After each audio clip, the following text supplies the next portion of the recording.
I'm excited about going to my friend Annette Holder's place, Mrs. Holder's Antiques. It's an antique shop that I like to frequent when I'm here in Natchez. In fact, last time I was here, I found an old wash basin from about 1800, and I bought it to put in the master bathroom at the farm. And so she's always got interesting things, and it'll just be good to see her whether I find something or not. Well, hey, gosh, look who's here. It's been a long time. Oh, good to see you. It's great to see you. You look great. Beautiful color on you. Well, thank you. Yes. Thank you. What's going on with you? Well, just, you know, I heard having you fun were, in Natchez. Well, I heard you were here. Well, you know how the Natchez buzz. I know, the word gets out, doesn't it? It does. Well, you know, I love coming in here. I just have to see what you have. You have anything exciting and new?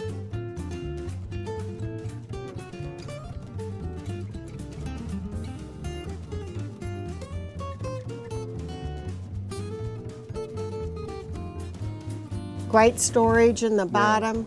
Was it, you think that's locally made? Was locally made? This is an Alabama piece. Oh, Alabama. And the I like piece that. right next to it is also, that one's cherry.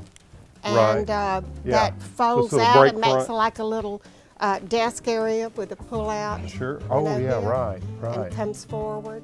And it has a few drawers on the interior.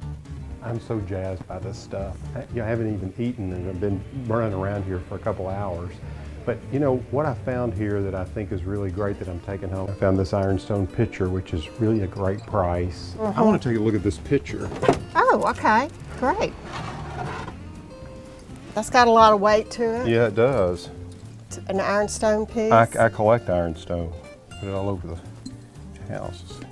Got it all over the house. That's good looking. Isn't that pretty? Let's set this aside. Okay. Yeah, I'm always excited when I find a piece of ironstone I don't have. And what I found is you can't have too much of it. You can spread it all out. You can have a bunch of friends over. You can lay a big table with all those platters and bowls. You know, up at the front when I walked in, my eye went directly to that big butcher block. Oh. That's a good looking thing. It is. It's beautiful, and it's got just the right kind of wear and everything, and Yeah. its own rollers. I want to take a look at it if you don't mind. Yeah, I like the butcher blocks. You see them around from time to time, and what I want to do is do something clever with it. The legs were shortened because, you know, the floors where they did all this meat and they'd have to wash, a lot of times the bottom of the feet would rot off. Right. You could actually raise it up if you wanted it higher too. Exactly. You could put something on the bottom of that leg, that stationary leg. You know, it could go in a kitchen, and you could use it as sort of a center island. I like the fact that these have casters, or at least one of them has casters on it, so you could move it around. And then these are probably more serviceable. They're just the damask stripe. There's 18 of these. Annette's got a great eye for linens, and I was surprised to find a set of 18 napkins, and I'm excited about taking those home. I had no idea I'd run across any linen napkins. And what would be the date on these, do you think? These are probably 1930, 40, something like that. Vintage.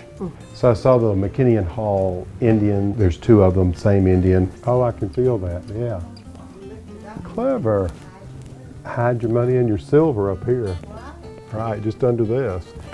Now, these McKinney & Halls, I've got 8 of those in the entry hall at the house. This is a Creek Chief, I don't have him. The coloration is not as intense as mine, and mine are already stacked and hanging on the stair hall, so I don't really know where I would add that one, so even though I'd love to have it, probably not gonna take it. And I see these OG mirrors, I love these, I've got a collection of these. I think I've got 5 hanging in the bathroom already, so a little overkill on that, so there's no reason to do the OG. I guess it's a little dresser, but I guess you could use it in a tiny dining room, couldn't you? I don't see why you couldn't. Yeah. I think it would. Well, these days I think different uses of furniture. Yeah, is- mix it all up. Mix it all up. Makes it a lot more interesting. I definitely want to get that picture. It's a good price on it, and you know, she'll always work with you on price, which is great. On this ironstone pitcher, what do you think? Well, on this picture, don't you agree that's a good price? That is a great price. Yeah, on that one we're pretty set. What about the bowl? I love that great big bowl that I found as well, because that, you know, you can do a big salad in it. You can fill it full of potato salad. You can do it. You can fill it with ice, and you can even use it for a cooler for beer and drinks. Got 98 on there. I can do 80. Is that good for you? That'll work. Yep. And on the napkins, let's see, 18 napkins. How about 325? Okay, that sounds good. Is that good for you? Yep. Okay. Why don't we go ahead and write these up? You know, when I go in antique shops, it seems like you go in some shops and you'll find something, then you'll go back time and time again and you never find anything you like. Well, that's not the case with Annette's. Every time I come here, I always find something that I really like, and I just love the experience of going in and stumbling on something. It's just, I just sort of get lost in it. I mean, it's just, you get into a certain zone, and it's a real thrill to find these things, add to your collection, think about how you might rearrange rooms in the house. It's stimulating for me and gives me ideas on how I might make changes at home. If you've enjoyed this style shopping spree as much as I have, I'm sure you'll subscribe to ehowhome.